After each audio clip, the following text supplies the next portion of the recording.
Bismillahirrahmanirrahim. Assalamualaikum warahmatullahi wabarakatuh. Perkenalkan, nama saya Muhammad Fatin Rashid dengan NIM 211401057 dari kelompok 2. Oke, di video kali ini saya akan membahas tentang materi kelompok 2, yaitu tentang nilai moral, etika, dan norma, dan tentang panitia apa saja yang ikut serta dalam perumusan dan pengesahan Pancasila. Oke, tanpa memperlama waktu lagi, langsung saja ke videonya. Oke, kita masuk ke topik yang pertama, yaitu tentang BPUPKI. BPUPKI ini didirikan oleh Jepang pada tanggal 29 April 1945. Dibentuknya BPUPKI ini oleh Jepang karena pada waktu itu kaisar dari Jepang, yaitu Kaisar Hirohito, waktu itu berulang tahun. Jadi Jepang memberikan hadiah pada Indonesia, yaitu dengan dibentuknya BPUPKI ini. Dan sebagai bentuk merealisasikan janji Jepang, yaitu untuk memerdekakan Indonesia tanpa syarat. BPUPKI ini diketuai oleh orang asal Indonesia, yaitu Dr. KRT Rajiman Weddiudiningrat, dan wakil 1 asal Jepang, Ichibange Shio, dan wakil 2 asal Indonesia, Raden Panji Soroso. Oke, selanjutnya kita akan membahas tentang apa saja sih tugas-tugas BPUPKI ini. Tugas-tugas BPUPKI adalah untuk mempelajari dan menyelidiki hal-hal apa saja yang dibutuhkan Indonesia untuk menjadi negara yang utuh, seperti contohnya ekonomi dan sistem pemerintahan. Tugas lain BPUPKI adalah untuk mengusulkan rumusan dasar-dasar negara.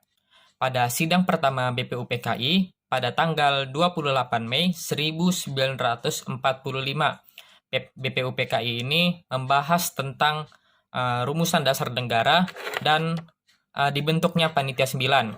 Dan pada sidang kedua BPUPKI pada tanggal 10 sampai 17 Juli 1945 mengumumkan hasil rapat sidang pada Panitia 9 dan membahas tentang Undang-Undang Dasar.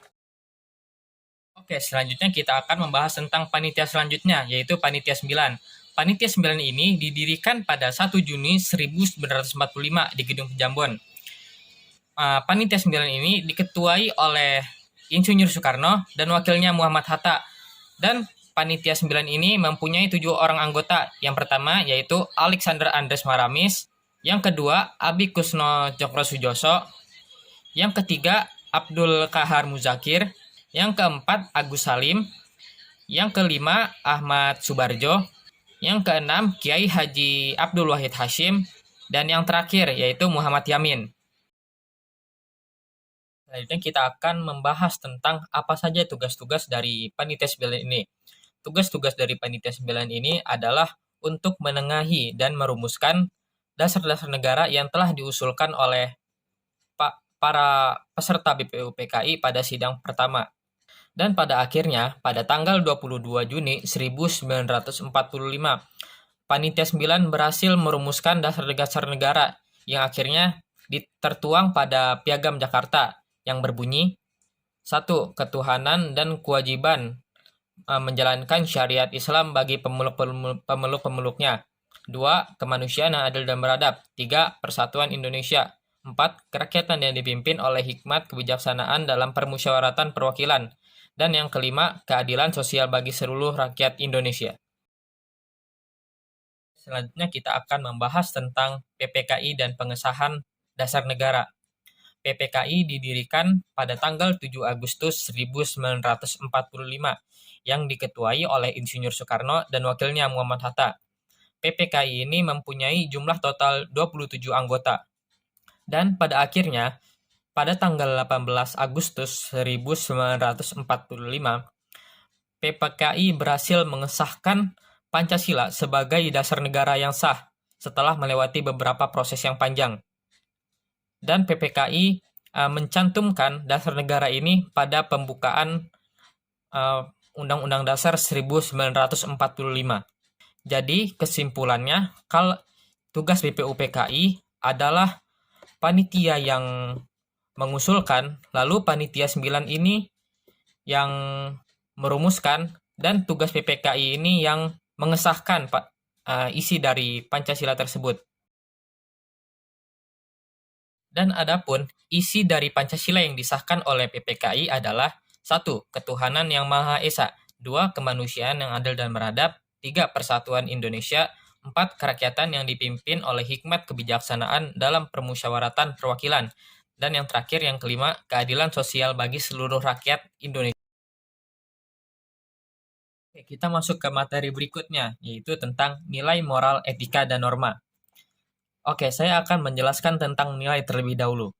Nilai secara harfiah memiliki arti yaitu kualitas yang dimiliki pada objek yang dinilai tersebut.